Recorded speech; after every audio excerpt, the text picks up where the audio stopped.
This is the PKF Texas Entrepreneurs Playbook. I'm Jen Lemansky, and I'm here with Jen Edmiston, an audit senior manager and a member of our employee benefit plan audit team. Jen, welcome to the Playbook. Thanks for having me.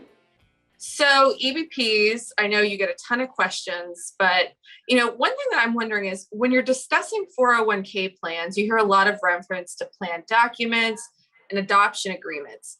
Can you help the audience understand a little bit more about how these items relate to the operations of a 401k plan?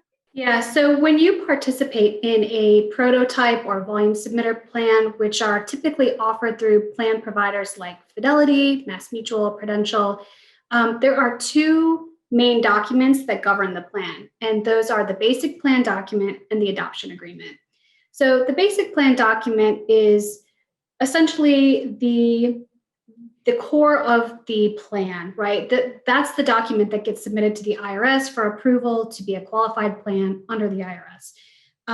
That document is fairly large. It's rather legal and regulatory in nature, but that document contains all of the non-elective provisions of the plan.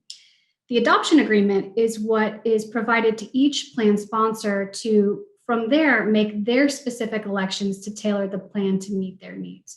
So as you go through the adoption agreement, you will be able to make certain elections under things like eligibility, compensation, the matching formula, vesting, and so on.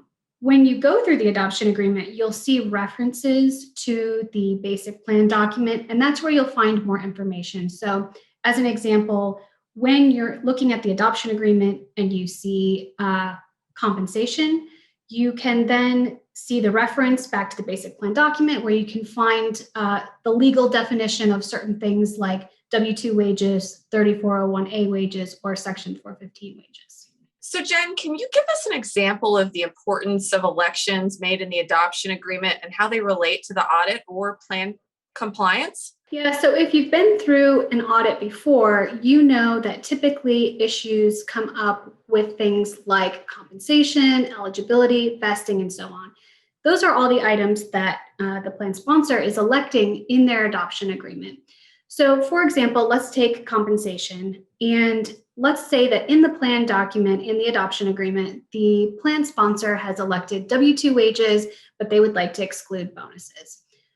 During the audit procedures, we go through and we test that compensation through reviewing payroll records for our selected employees. If we find that, for example, the payroll system is not classifying bonuses correctly, for example, they're including them rather than excluding them, that is a plan compliance issue. So it's really important to make sure that your payroll system, in this case, is aligned with the plan document. Well, that sounds great. So what should plan sponsors be doing to minimize their compliance risk in this area? So what I would recommend plan sponsors to do is to sit down and take a thorough look at their plan document. Make sure that they understand all of the terms in the basic plan document and the adoption agreement, because those elections govern their plan. The next thing they want to do is make sure that the operations of their plan, whether that be through the payroll department or the HR department, are in alignment with those elections in the plan document. So as I mentioned before with compensation, there is a potential for the coding in the payroll system to not be in alignment with the elections in the adoption agreement. Now, something that would be common for this mistake here would be that, let's say the plan sponsor and the person in charge of the plan, essentially at the plan sponsor, submits an amendment. And in that amendment, there is a slight change to the definition of compensation. That may not be communicated effectively to the payroll department, and so they don't know to review the payroll codes and change that code to eligible or ineligible.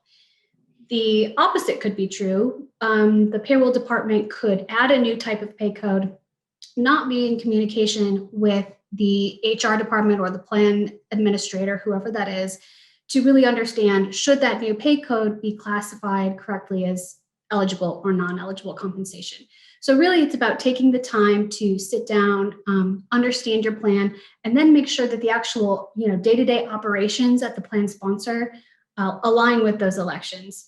As I mentioned, the basic plan document is very legal and regulatory in nature, and therefore some of these definitions and some of these items are really hard to understand. And in that case, we usually recommend that you reach out to your ERISA counsel so that they can give you the guidance you need to make sure that your plan is operating in accordance with the provisions that you've elected. Now, obviously, if you need more information or you have a question, you can always reach out to us. We obviously have a lot of knowledge in this area as well.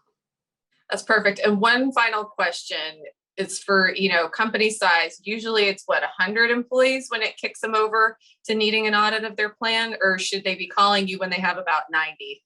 Well, this is a really tricky rule and it confuses a lot of people. So the rule is actually if your plan has never gone over 120 eligible participants before, 120 is your limit. Now, eligible participants is the key here, not employees, not participating participants. So sometimes you think just those people that are contributing to the plan. No, this is anybody who's eligible to participate in the plan. So I would say even as you approach the 100 employee mark, you start, considering these things and recognizing when your plan may need an audit. Perfect. Well, we'll get you back to talk about this some more. Sound good? Sounds good. This has been another Thought Leader production brought to you by PKF Texas, the Entrepreneur's Playbook. For more information about employee benefit plans, visit www.pkftexas.com/benefit plan audits. Tune in next week for another chapter.